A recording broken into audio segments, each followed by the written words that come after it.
All right, we're talking push-ups today. This is my camera girl, Joey. Joey, wave at the camera.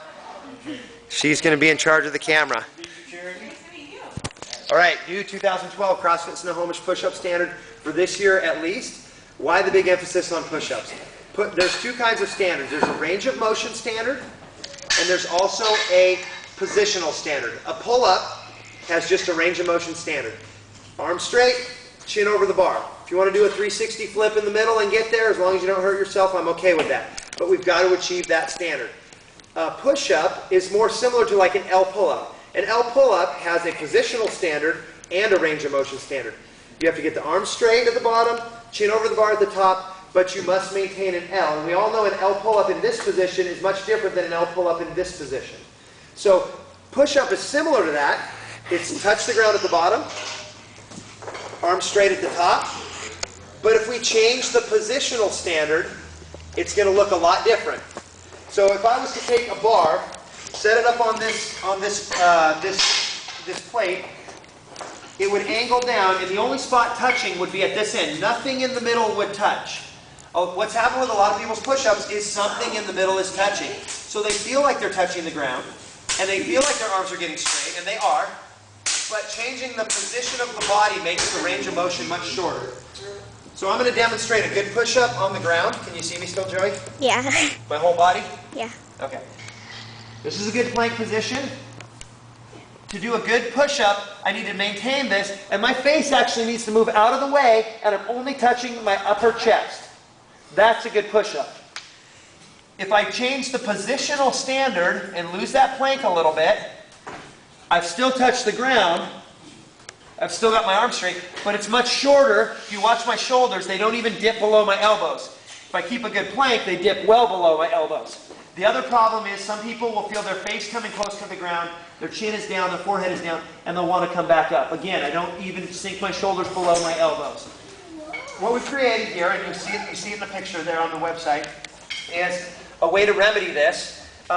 There's going to be a single point of contact. It's going to be one of our clips, possibly a lacrosse ball, or, two different kinds of clips will work.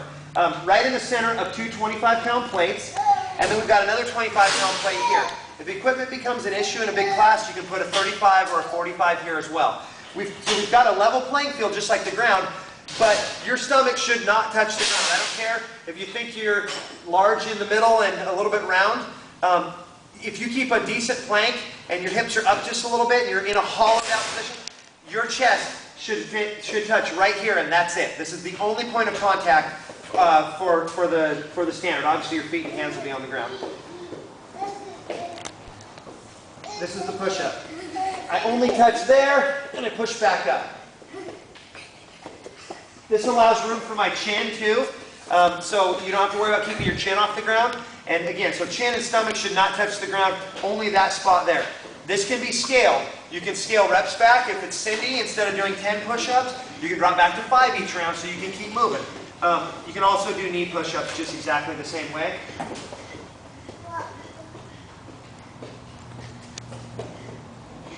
A little bit about push-up safety.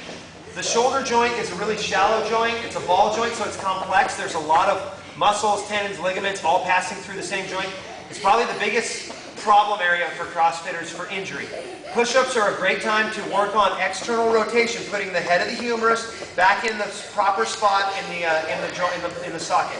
On a push-up, one way to work on that is if you lay down on the ground with your arms out to your side, and you put your elbows up in the air, and you come forward just till your hands are in position.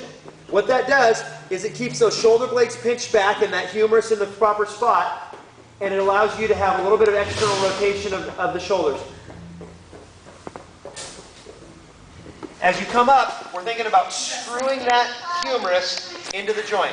External rotation of the shoulders. It's a great way to protect your shoulders on push-ups, and like I said, that's probably the most common injury I see in the gym is shoulder injuries with all the hanging from the bar, the push-ups, the overhead. We move our shoulders in a lot of different directions. It's kind of a vulnerable joint anyways. So take time to protect your shoulders and work on that external rotation.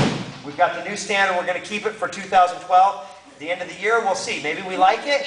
Maybe we want to move back to something different. I know for myself, my first push-up on Cindy and my last push-up on Cindy, they don't always look exactly the same. So I'm kind of looking forward to this standard, being able to know that I did it right as long as I touch that and I keep a reasonable plank. But mainly I'm going to have that one point of contact, so at least the range of motion stays the same, even if I lost that plank just a little bit.